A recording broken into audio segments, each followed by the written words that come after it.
Greater Bengaluru ಪ್ರಾಧಿಕಾರ ವ್ಯಾಪ್ತಿಯ ಶಾಲಾ ಮತ್ತು ಕಾಲೇಜುಗಳ ಶಿಕ್ಷಕರು ಕಳೆದ 4 ತಿಂಗಳಿನಿಂದ ಸಂಬಳವಿಲ್ಲದೆ ಪರದಾಡುತ್ತಿರುವುದು ಬೆಳಕಿಗೆ ಬಂದಿದೆ.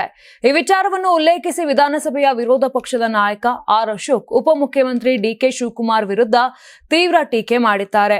ಟ್ವೀಟ್ನಲ್ಲಿ ಆರ್ ಅಶೋಕ್ ವ್ಯಂಗ್ಯವಾಗಿ ಬರೆದುಕೊಂಡಿದ್ದು, ಟನಲ್ ರೋಡ್ ಬಿಡಿ ಸ್ವಾಮಿ, ಮೊದಲು ಪಾಲಿಕೆ ಶಿಕ್ಷಕರಿಗೆ ಸಂಬಳ ಕೊಡಿ, ಸುರಂಗ ರಸ್ತೆ, ಸ್ಕೈಡೆಕ್, ಬ್ರ್ಯಾಂಡ್ ಬೆಂಗಳೂರು, ಜಿಬಿಎ ಇವೆಲ್ಲ ಹೇಳಿ ಕನ್ನಡಿಗರಿಗೆ ಖಾಲಿ ಮಾತು ಕೊಟ್ಟಿದ್ದೀರಿ. ನಿಮ್ಮ ಜಿಬಿಎ ಅವ್ಯವಸ್ಥೆಯಿಂದ ಶಿಕ್ಷಕರು 4 ತಿಂಗಳಿನಿಂದ ಸಂಬಳವಿಲ್ಲದೆ ಸಂಸಾರ ನಡೆಸಲು ಹೋರಾಡುತ್ತಿದ್ದಾರೆ.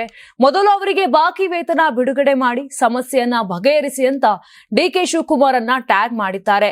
ಈ ಹಿಂದೆ ಬಿಎಂಪಿ ಅಸ್ತಿತ್ವದಲ್ಲಿದ್ದಾಗ ಗುತ್ತಿಗೆ ಶಿಕ್ಷಕರಿಗೆ ಪ್ರತಿ ತಿಂಗಳು ಗೌರವಧನ ನೀಡಲಾಗುತ್ತಿತ್ತು.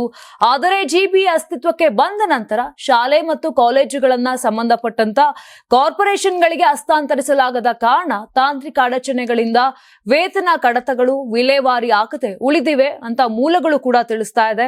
ಇನ್ನು ಡಿಕೆ ಶಿವಕುಮಾರ್ ಅವರು ಹಿಂದೆ ಪಾಲಿಕೆ ಶಾಲೆಗಳಲ್ಲಿ ಗುಣಮಟ್ಟದ ಶಿಕ್ಷಣ ಒದಗಿಸಲು ಅಗತ್ಯ ಶಿಕ್ಷಕರ ನೇಮಕ ಮತ್ತು ಅತಿಥಿ ಶಿಕ್ಷಕರಿಗೆ ನಿಗದಿತ ವೇತನ ನೀಡುವ ಭರವಸೆ ನೀಡಿದ್ದರು. ಆದರೆ ಈ ಭರವಸೆಗಳು ಇನ್ನೂ ಕೂಡ ಜಾರಿಯಾಗಿಲ್ಲ. ಜೊತೆಗೆ ಶಿಕ್ಷಕರಿಗೆ 5 ಲಕ್ಷದ ಆರೋಗ್ಯ ವಿಮೆ ಸೌಲಭ್ಯ ನೀಡುವ ಘೋಷಣೆ ಕೂಡ ಪೂರ್ಣಗೊಂಡಿಲ್ಲ. ಇದರ ಮಧ್ಯೆ ಮಹಿಳಾ ಶಿಕ್ಷಕರಿಗೆ ಹೆರಿಗೆ ರಜೆಯೂ ಸಿಗುತ್ತಿಲ್ಲ ಎಂಬ ಅಸಮಾಧಾನವೂ ಕೂಡ ವ್ಯಕ್ತವಾಗ್ತಿದೆ. ನೀವು ಸಣ್ಣ ಆಗ್ಬೇಕಲ್ವಾ? ಅದು ಒಂದು ಉತ್ತಮ ಆಹಾರದಿಂದ ಸಣ್ಣ ಆಗ್ಬೇಕಲ್ವಾ? ಪ್ರತಿದಿನ ನಮ್ಮ ಜೀನಿ ಸ್ಲಿಮ್ ನ ಯೂಸ್ ಮಾಡಿ ಯಾವುದೇ ಸೈಡ್ ಎಫೆಕ್ಟ್ ಇಲ್ದಂಗೆ ನೀವು ಸಣ್ಣ ಆಗ್ತೀರಾ.